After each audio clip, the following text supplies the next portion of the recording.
आप देख रहे हैं एम के सस्पेंस स्टोरी।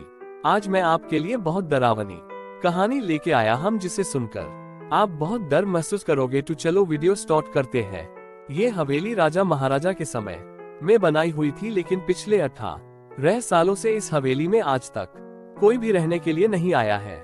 इच्छा होने पर भी इस हवेली में कोई भी नहीं रह पा रहा था, क्योंकि लोगों का कहना थी कि इस हवेली में भूत प्रेत का साया है। जब अजीत सिंह को इस हवेली के बारे में पता चला तो छोटा उसने तय किया कि वो इस रहस्य को जानकर ही रहेगा, क्यों लोग इस हवेली में नहीं रह पा रहे हैं। उसने मजबूत इच्छा शक्ति से हवेली में रहने की पूरी तैयारी कर ली। जब उसने हवेली के अंदर जाने के लिए पैर आगे बढ़ा ये तो दरवाजे पे किसी अनजान व्यक्ति ने उसे रोक लिया और नजदीक जाके बोले, कौन हो आप और किधर जा रहे हो? अजित सिंह ने जवाब देने के बजाय उसने सामने सवाल की, या जी आप कौन? मेरा नाम अर्जुन सिंह है और मैं यही पास में ही रहता हूँ। अजित सिंह ने कहा, ओ अच्छा, मैंने सुना है कि यह एक भूतिया हवेली है और यहाँ कोई नहीं आ पाता है, इसलिए मैं इस हवेली में एक दिन रुकने का फैसला किया है।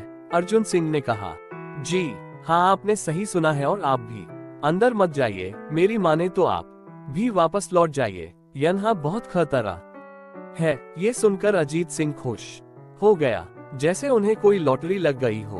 अर्जुन ने उसकी खुशी को देख कर बोला, आप क्यों खुश हो रहे हो? आपको तो भूत का नाम सुनकर डर लगना चाहिए। शायद आपको पता नहीं होगा कि मैं भूत प्रेत में काफी दिलचस्पी रखता हूँ। अगर इस हवेली में भूत है तो मैं अंदर जरूर जाऊंगा और सारी सच्चाई का पता भी लगाऊंगा। इतना कहकर अजीत सिंह उस हवेली में चले गए। अंदर जाके अजित ने अपनी बैग को साइड में रखा और हवेली के चारों ओर देखने लगा। सारे रूम भी चेक कर लिए। बाद में ड्राइंग रूम में आके सोफे पर बैठ गया। उसने वहां बैठकर दारू के 2-4 पैक भी पिए। वहीं अचानक उस रूम में लाइट का एक बल्ब चालू बंद होने लगी, लेकिन अजीत ने उस पर ध्यान नहीं दिया। थोड़ी देर बाद दूसरा बल्ब चालू बंद होने लगा, फिर तो हवेली की सारी लाइट चालू बंद होने लगी। ये सब देखकर अजीत अपनी जगह पे खड़ा हो गया और संपूर्ण सावचेत हो गया। अचानक उसके सामने एक छोटा टेबल हवा में उड़ने लगा। करीबन 6 फुट हवा में बड़ा, ऊपर जाके गोल गोल घूमने लगा और बाद में अजीत की ओर तेजी से आने लगा।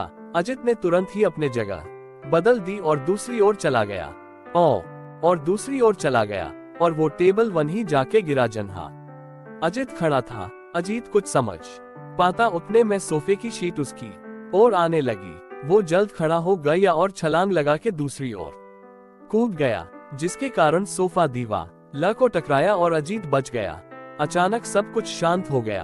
अजित ने चारों ओर सतर्कता से देखा और बड़ी आवाज में बोला, तुम जो भी हो सामने आकर के बात करो। वहीं एक बड़ी परछाई उसके सामने। ये अजित ने उस परछाई को देखकर बोला, कौन हो तुम और क्यों मुझे मारना चाहते हो? तुम्हारी भूल के का रणरी भूल मैंने कौन सी भूल की? इस हवेली में आने की भूल। मैं किसी को भी इस हवेली में खुश नहीं देख सकता, लेकिन क्यों? वो परछाई ने जवाब दिया, आज से 18 साल पहले इस हवेली के मालिक ने मुझे यहीं पे ही मार डाला था। मेरी कोई गलती भी नहीं थी। इस कारण की वजह से मेरी आत्मा इस हवेली में भटकती रहती है। मैं किसी को भी इस हवेली में नहीं रहने दूंगा, क्योंकि इस हवेली में मेरा खून हुआ था। इस हवेली में जो भी रहने के लिए आएगा उसकी मौत होगी। अजित ने कहा, मैं तुम्हें अपने असली रूप में देखना चाहता हूँ। तुम्हें मारने से पहले मैं तेरी यह इच्छा अवश्य पूरी करूंगा। और उस परछाई ने एक भयानक दरमियाना रूप ले लिया।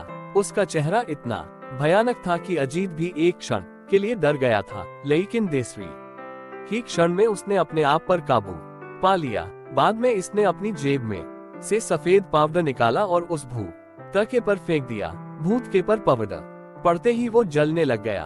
बड़ी बड़ी ज्वाला ही उठने लगी। वो बहुत जोर से चिल्लाने लगा और बाद में पूरी तरह से जल गया। उसके बाद अजीत ने चैन से सांस लिया और वहीं पर सो गया।